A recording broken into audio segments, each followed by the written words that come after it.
Bismillahirrahmanirrahim. Welcome to another exciting journey of learning mathematics with Book Time publication.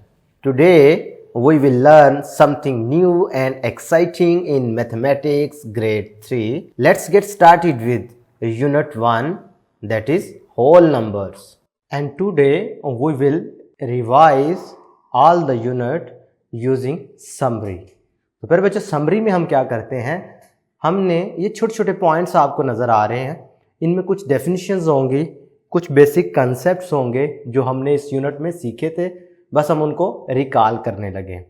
पहला point देखें, लिखा है जी Roman numerals are accounting system that organized in ancient रोम।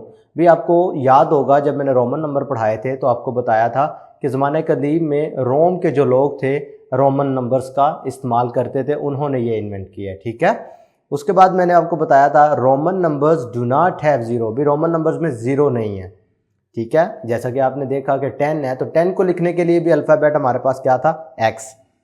भाई इसमें zero आ रहा है ना होल नंबर की सूरत में, लेकिन इधर हम क्या यूज़ करते थे, एक्स। और उसके अलावा ये स्टार्ट ही 1 से होते हैं, 1 के लिए आई, इधर ज़ीरो के लिए कोई सिंबल नहीं है, ठीक है, ज़ीरो के लिए कोई अल्फ़ाबेट भी नहीं है। उसके बाद रोमन न्यूमरल्स या Roman numbers do not have place value 1, 10 and 100।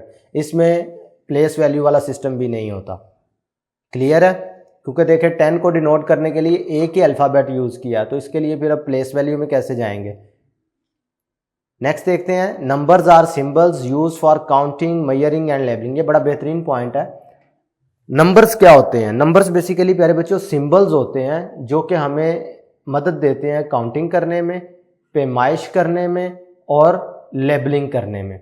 अब काउंटिंग की मिसाल दें तो आप किसी भी ऑब्जेक्ट को काउंट करते हैं, मनी को काउंट करते हैं, ठीक है। मेजरिंग की बात करें तो आप लेंथ, वेट, हाइट, टेम्परेचर वगैरह कोई भी मेजरमेंट करते हैं तो आपको नंबर्स की ज़रूरत पड़ती है। लेबलिंग इन द सेंस आप देखें किताबों के number, page numbering, class number, ठीक है, क्वेश्चन नंबरिंग, ये सारी लेबलिंग कहलाती है। गाड़ियों के नंबर, बाइक्स के नंबर, ठीक है, होटल की बात करें रूम नंबर, तो ये सब क्या है, लेबलिंग। तो इस सब के लिए हमें क्या इस्तेमाल करना पड़ता है, नंबर्स यूज़ करने पड़ते हैं। नंबर्स बेसिकली सिंबल्स, सिंबल्स का क्या मतलब है, ये देखें 1, 2, 3, 4, 5, ये बेसिकली सिंबल्स हैं, निशानियां हैं। इस 1 का मतलब क्या, अगर मैं फ़र्ज़ करो काउंट करूं तो ये एक सर्कल है, ये 2 सर्कल है, इनको डिनोट करने के लिए ये सिंबल इस्तेमाल हुआ है। जब हमने काउंट किया तो कितने थे, 2, तो उसके लिए ये सिंबल यूज़ हुआ। बात समझ आ रही है। तो नंबर्स आर सिंबल्स। नेक्स्ट देखते हैं जी प्लेस वैल्यू। प्लेस वैल्यू क्या होती है, प्लेस वैल्यू होती है हर नंबर के में जो डिजिट्स होते हैं उनकी अलहदा से वैल्यू होती है, अलहदा से अहमियत होती है, उसे हम क्या कहते हैं, प्लेस वैल्यू कहते हैं।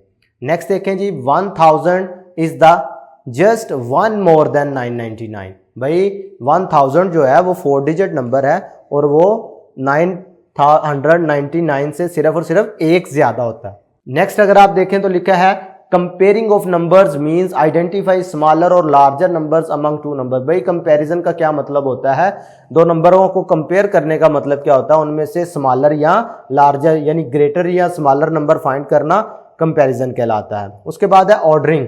Ordering of number means arrangement of numbers in ascending या इंक्रीजिंग कह लें, और डिसेंडिंग या डिक्रीजिंग ऑर्डर में उनको अरेंज करना जो है ऑर्डरिंग कहलाता है। असेंडिंग ऑर्डर का क्या मतलब होता था, असेंडिंग ऑर्डर का मतलब होता था कि स्मॉलेस्ट नंबर से ग्रेटेस्ट नंबर की तरफ अरेंज करें, और डिसेंडिंग ऑर्डर का क्या मतलब होता था, ग्रेटेस्ट नंबर से स्मॉलेस्ट नंबर की तरफ अगर हम नंबर्स को अरेंज करें तो उसे हम डिसेंडिंग ऑर्डर कहते थे। नेक्स्ट देखें, a number which is completely divisible by 2 यानी जिसका रिमाइंडर 0 आए is called an even number. ऐसे नंबर जिनको 2 पे डिवाइड करें तो हमारे पास कुछ भी ना बचे रिमाइंडर में, उनको हम इवन नंबर कहते हैं। और ऐसे नंबर जिनको आप 2 पे डिवाइड करें लेकिन वो कंप्लीटली डिवाइड ना हो, उसमें कुछ ना कुछ रिमाइंडर बच जाए, तो उनको हम ऑड नंबर कहते हैं। मिसाल के तौर पे 9 है, इसको मैं जब 2 पे डिवाइड करता हूँ, 2 4s आर 8, इधर 1 रिमाइंडर में बच गया, आगे आप डिवाइड नहीं कर सकते, तो पता चला 9 क्या है, ऑड नंबर है। इसी तरीके से मैं अगर 18 लेता, इसे 2 पे डिवाइड करें, 2 9s आर 18, रिमाइंडर 0, तो जो रिमाइंडर 0 बचेगा तो इवन है, 0 के अलावा कोई भी नंबर अगर रिमाइंडर में बचता है तो वो ऑड नंबर कहलाएंगे। नेक्स्ट देखते हैं जी, rounding off is basically a type of estimation. तो एस्टिमेशन क्या होती है? पहले बच्चों एस्टिमेशन का मतलब होता है कि आप रफली एक अंदाजा लगा रहे होते हैं किसी भी अमाउंट के लिए, किसी भी वैल्यू के लिए, किसी भी साइज के लिए, ठीक है, एक आप अंदाजा लगा रहे होते हैं। तो मैथमेटिक्स में आप जब एस्टिमेशन करते हैं तो उसके लिए हम वर्ड यूज करते हैं राउंडिंग ऑफ नंबर्स, ठीक है। तो पता चला estimation means make a guess for a value.